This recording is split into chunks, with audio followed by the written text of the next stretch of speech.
बिस्मिल्लाहिर्रहमानिर्रहीम। अस्सलाम वालेकुम व्यूअर्स, आप सब कैसे हैं? मैं उम्मीद करता हूँ आप सब खैरियत से होंगे। मेरी दुआ है कि अल्लाह आपको खुश रखे। व्यूअर्स, मेरे यूट्यूब चैनल फ़ारूक ऑफिशियल पर आने का बहुत शुक्रिया। एक 12-13 साल का लड़का होता है जो एक मेडिकल स्टोर के साथ बने फ़ोन बहुत पर जाता है फ़ोन करने के लिए। तो वहाँ पर फ़ोन मिलाए जाने के बाद दूसरी तरफ से फ़ोन उठाने का इंतज़ार करता है।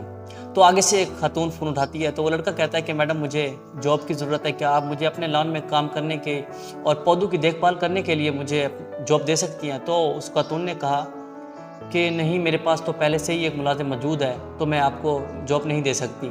तो उस लड़के ने कहा कि मैडम, मुझे जॉब की अशद ज़रूरत है, तो मेहरबानी करें मुझे जॉब दे दें।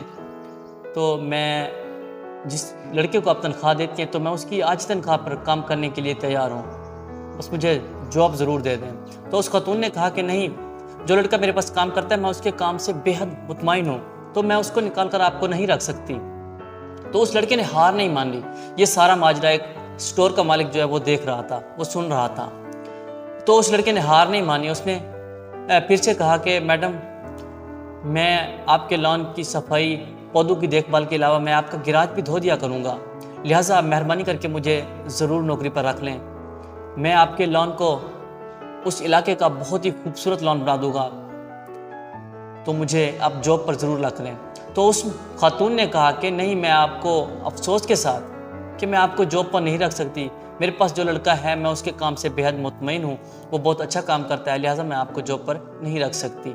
तो वो लड़का मुस्कुराते हुए फ़ोन रख देता है। तो वो स्टोर वाला मालिक लड़के से बहुत ज़्यादा मुतासिर होता है। वो इतने में अपनी चेयर से उठता है और लड़के के पास आता है कि बेटा, मैंने आपकी बातें सुनी और मैं आपसे मुतासिर हुआ हूँ। आपने बहुत ही अच्छे तरीके से जॉब के लिए बात की, आपने हिम्मत नहीं हारी, आपने कोशिश की, बहुत अच्छे से बात की, तो लिहाजा आपको जॉब चाहिए तो मेरे पास आपके लिए एक नौकरी है।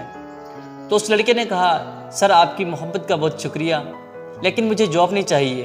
तो वो स्टोर वाला हैरान हो गया कि ये क्या माजरा है, अभी तो आप उस खातून से जॉब के लिए मिन्नतें कर रहे थे कि मुझे मैडम मुझे जॉब दे दें, अब कह रहे हैं कि मुझे ज़रूरत नहीं है। तो उस लड़के ने कहा कि नहीं सर, मैं जॉब के लिए नहीं, मैं तो अपनी परफॉर्मेंस चेक करने के लिए वो बात कर रहा था, और जिस खातून से मैं बात कर रहा था उसके पास काम करने वाला लड़का मैं ही हूँ।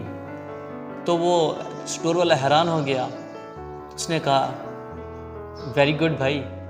तो वो लड़का कहने लगा कि मैं अपनी परफॉर्मेंस चेक कर रहा था और मैंने वो चेक कर ली। मैं देखना चाह रहा था कि मेरी क्या वैल्यू है, मेरे काम से कितना मुतमईन है वो मैडम। तो वो मैंने चेक कर ली, मेरी इतनी वैल्यू है कि वो मेरी जगह पर मेरी आधी तनख्वाह पर भी किसी और को नहीं रखना चाह रही। तो यही मेरी कामयाबी है।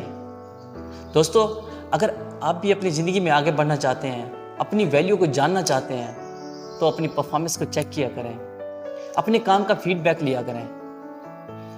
दूसरों से काम का फीडबैक लेना, दूसरों से राय लेना, दूसरों से अपनी परफॉर्मेंस चेक करवाना, ये एक बहादुरी की बात होती है और ये बहादुरी हमें करनी चाहिए। इसी खूबसूरत पैगाम के साथ दीजिए फ़ारूक लतीफ़ को इजाज़त। मिलते हैं एक नई वीडियो में। अल्लाह निगहबान। पाकिस्तान जिंदाबाद।